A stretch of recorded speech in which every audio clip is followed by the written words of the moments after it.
It would have been impossible for the Golden State Warriors to have drafted a player I am more familiar with than Trayce Jackson-Davis, who is nice enough to finally join me here on the Damon Bruce Show. I appreciate your time, Trayce. How are you?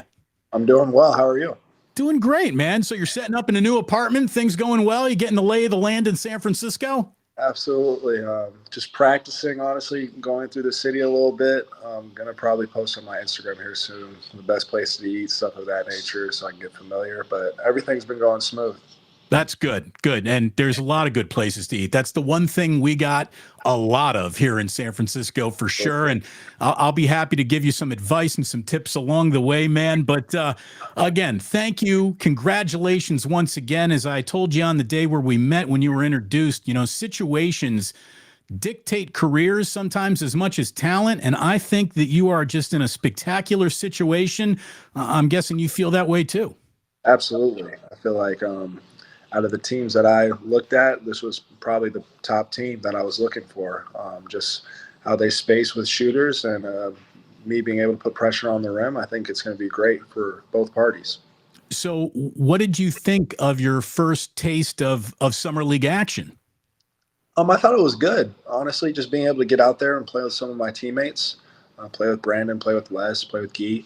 It was awesome. Obviously, coming off an injury and not playing basketball in 3 months, the first game was a little rusty, but I felt like by the second game, I was back kind of what I do. And so, yeah, I mean, I'll tell you, you looked an awful lot like Trayce Jackson-Davis to me. I mean, things that I've just become so familiar seeing from you on the court, it looked like it translated quickly. Did it feel bigger or faster than the basketball you were playing in Bloomington? Did it feel like a Big Ten game or an NCAA tournament game? Is there a comparison there at all? I felt like the first game in the first half was a little quick, and then to it, and then by then I felt like in the second half, after I adjusted, everything was good, and then I just carried that over into the second game, and I thought it was good, and then just being here practicing at the NBA level, practicing what I'm going to do in the games here, and it's been awesome. So. How nice was it to kind of get to know, you know, Brandon Pajemski? Obviously, the two of you guys are linked together. I know the Warriors send their you know, rookie classes out to do a lot of things. Hopefully, you guys are getting along. No, yeah, he's a great dude. He's soft-spoken, but he's a monster on the court, and he's always finding me. So I think we already have that early chemistry that's only going to get better from here. When you imagined your NBA career, could you ever have imagined that the 2 point guards who are going to be breaking you into this league are first ballot Hall of Fame point guards? I mean, you're going to get out there and play your first game with Steph Curry, Chris Paul. You're going to have Klay Thompson, Draymond Green. You are surrounded by Hall of Famers, including Steve Kerr. No, absolutely. Just being able to, I'm blessed to be in the position that I'm in. Having CP3, especially just kind of going under his wing and showing him the art of the pick and roll, because he's mastered that.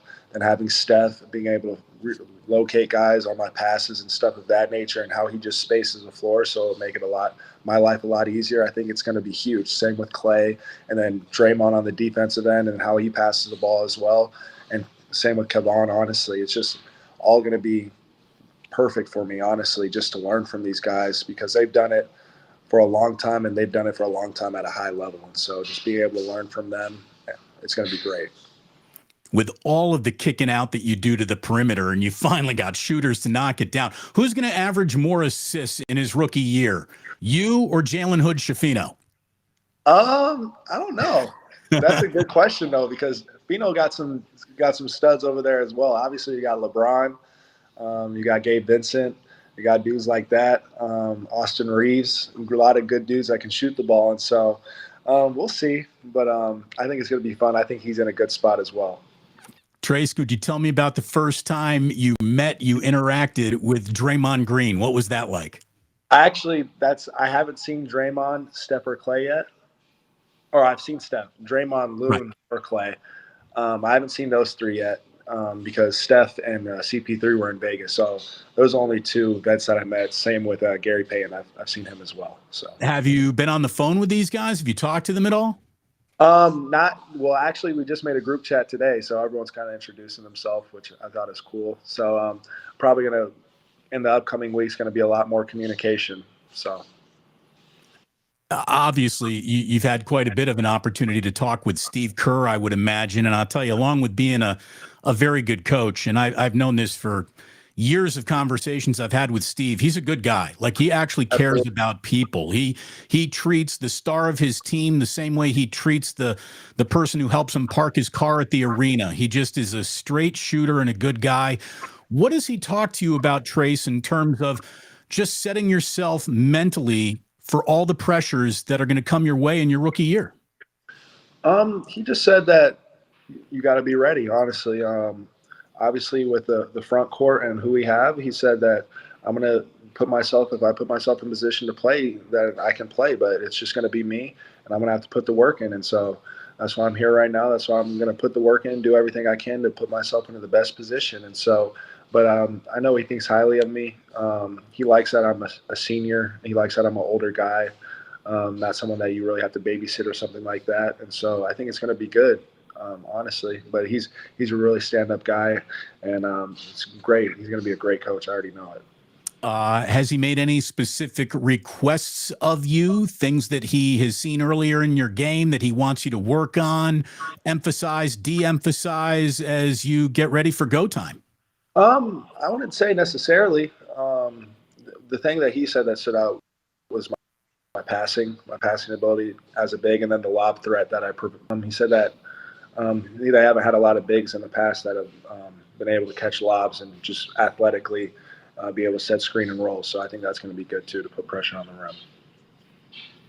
I've been talking about your hands for years, man. You got soft hands for a big man. You really do. And I think it's going to benefit the Warriors very well. I think about Chris Paul and you on a pick and roll, having Wiggins being sort of an option there too. There's an awful lot of things that can happen on a tic-tac-toe basketball court with all you guys out there together. I can't wait to actually see it.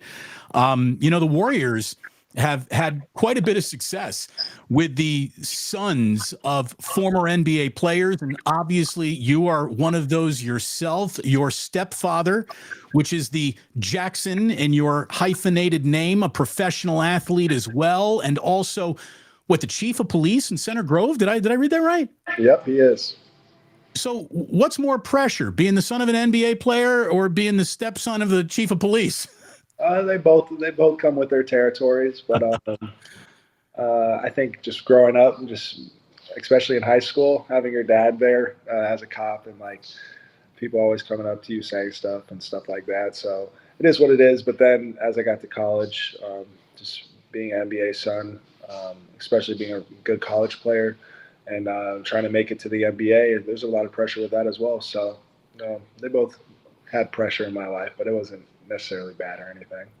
So you started off in California. It's not like you grew up around Old Market Square Arena, but then at what point do you move from California to Indiana?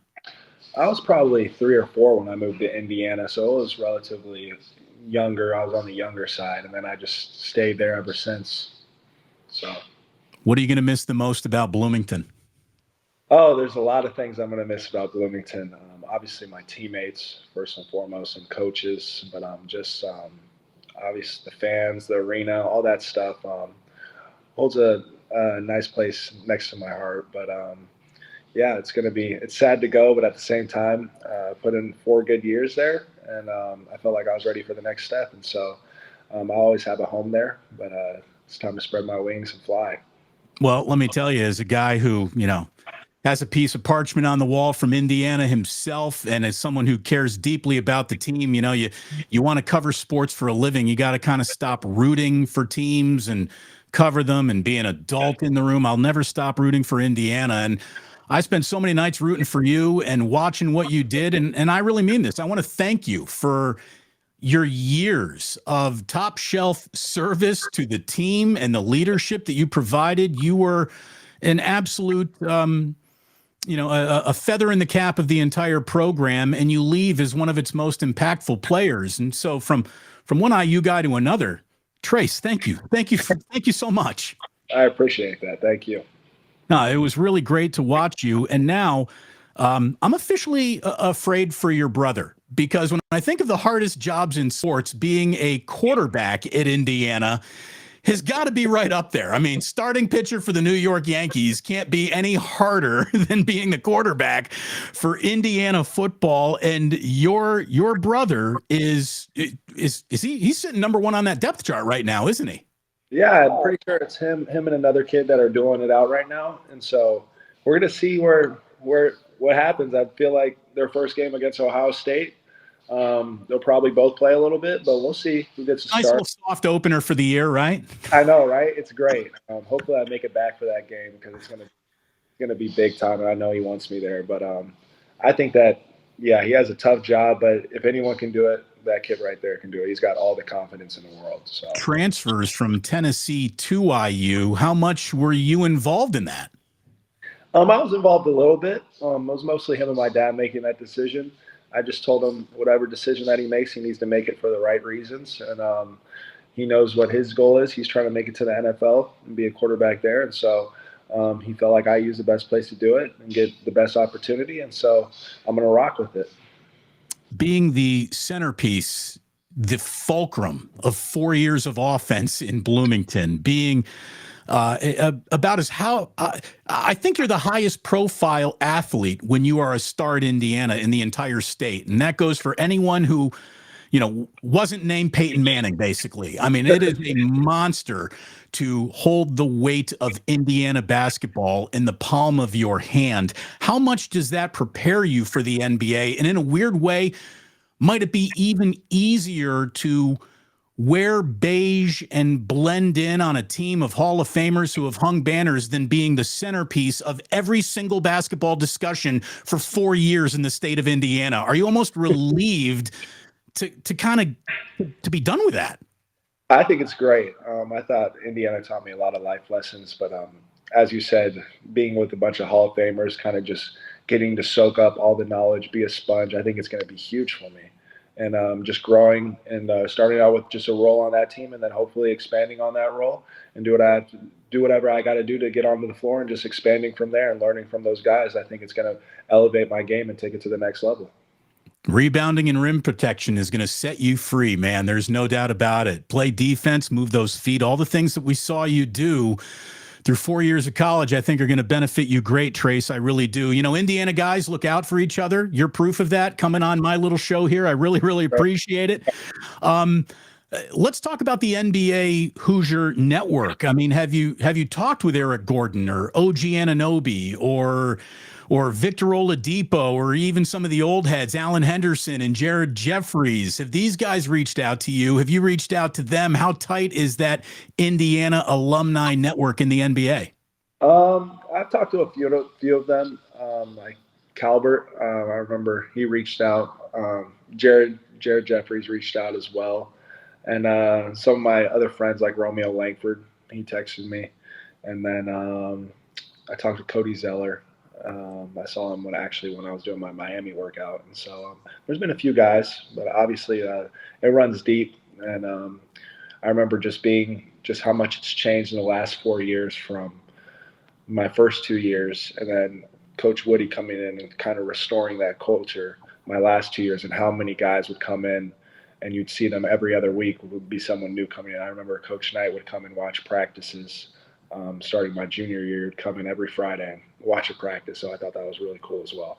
I can feel like there might be Warriors fans or NBA fans who are like, are we going to talk this much about Indiana? Yes, we are. Yes, yeah, we absolutely are. Mike Woodson and IU are close to signing a near historic recruiting class here. What about Indiana has become so appealing to 16, 17, 18-year-old kids? A few years ago, you could feel Indiana not being as cool as it used to. I think you're a big part of that rebirth, and Woody is obviously a big part of that rebirth. Kids aren't coming for the banners, which were won before they were even born, or stories of Bob Knight or Calbert or the Candy Stripes, which they better keep forever. I'm a sucker for Candy Stripes. But what in your mind has made Indiana cool again on the recruiting trail? And What do you think of the job that Mike Woodson is really doing? It's unbelievable. Again, I think it's Coach Woodson. Obviously, me and him sat and talked in his office, and he's a really, really genuine human being. And I think when players come in and see him, they see his background, they see his NBA experience, they see where he's going to be in the offense because he's a straight shooter. He's going to tell you, "I want you to do this." Like you see Jalen Hood-Schifino. He told Fino he wants him to come in. He's going to have the ball in his hands. Obviously, he got a little pressure because X got hurt, but he had the ball in his hands and he was free to play. And he worked on those jump shots, those mid-range jumpers, and he applied them in the game. And that's what Coach Woody's about. If you're going to work at it, and then apply it. And he goes into your house and he's going to tell you where he sees you and he's going to tell you how to get to the next level. And obviously, when you get players like that, that's when you start changing your program and you get it to the highest level possible. And I'm not trying to bag on Archie Miller, but if Archie Miller had been your coach all 4 years, are you drafted? I would still say yes, just because of the season that I feel like even if I went out my sophomore year, I would have been drafted. But coming back and listening to what Coach Woodson said was, and how he said he could improve my game was the biggest thing. So I would still assume I would say yes because I think Archie's still a hell of a coach, honestly. He's a big X's and O guy, and I think that just the player relationship was his part that kind of just threw it off a little bit. But other than that, he was a hell of a coach, and I actually enjoyed being around him. And so, and obviously with COVID happening, it's hard. Hard season, and so yeah. But overall, I still think I would have been drafted, but I still think some of the things that Coach Woodson let me do and implemented into my game, I don't think I would have had those. I don't think my passing would have been as good, and I don't think I would have been able to handle the ball like I was able to my senior year. Like we were talking about, situations dictate your career, and you are just in a great situation. I really believe that. How pissed off were you to fall into the second round? And do you use that as motivation, or is that just a hurdle that is in your past? I mean, I honestly, I couldn't believe it. You dropped one of the single greatest senior seasons in the last quarter century of college basketball. Why do you think you went in the second round? I couldn't figure it out, and I continue to say that drafting is an inexact science, and there aren't too many GMs who can honestly say they know what they're doing. On draft night, yes, I was angry. I'm not going to lie. I was angry more at the fact that I just felt like after the year that I had and just proving to so many people like I could do a lot of the things that they said I couldn't, I was upset about that. But after probably 2 or 3 days and my agents talking to me and telling me what actually went down, because what truly went down was from about pick 33 all the way to when I got drafted at 57. Golden State was actually trying to trade and get a pick for me to be able to get drafted there. Obviously, I wanted to be a first-round pick, but I was more angry that I went 57th. That's what I was so upset about, honestly. But at the end of the day, God has a plan for me, and Golden State really wanted me. Obviously, they had a few trades fall through during the draft, and so I think it's going to be huge. And at the end, like I said, we all start at the same place as rookies, and I got a 4-year deal with 2 years guaranteed, and so I got basically the same thing as a first-round draft pick, and so I'm just going to make the most of it, and yeah, so I'm ready to work. That's a stamp of belief right there, isn't it? I mean, to get a first-round contract coming from, are you the kind of guy who keeps grudges? Do you have an enemies list? Do you have all 56 names before you memorized and you're ready to go? No, it's not really that I have a I'm more upset about the teams that I worked out for, because a lot of them said that was here on their draft board or here on this list, and they said I was going to go in between this and this, and so I'm more upset about that part. But at the end of the day, it's not really that big of a deal for me. I'm here and I love it here, and so I'm going to make the most of this, and I just can't wait to get started and can't wait to play. Well, we can't wait to see you, and blink your eyes twice, cough once, and it's going to be basketball season. It comes around fast again. And I'm so looking forward to seeing you on an NBA court. I've said a lot of things about you being an NBA player before I even thought of you being a Golden State Warrior. I used to talk about how, geez, wouldn't it be incredible if those two entities could ever come together? And look at what happened. It's unbelievable. It's a great situation for you. And Trayce, I thank you very much for, again, supporting another Indiana guy and coming on today. It really means an awful lot to me. Thank you. Yes, sir. Thank you.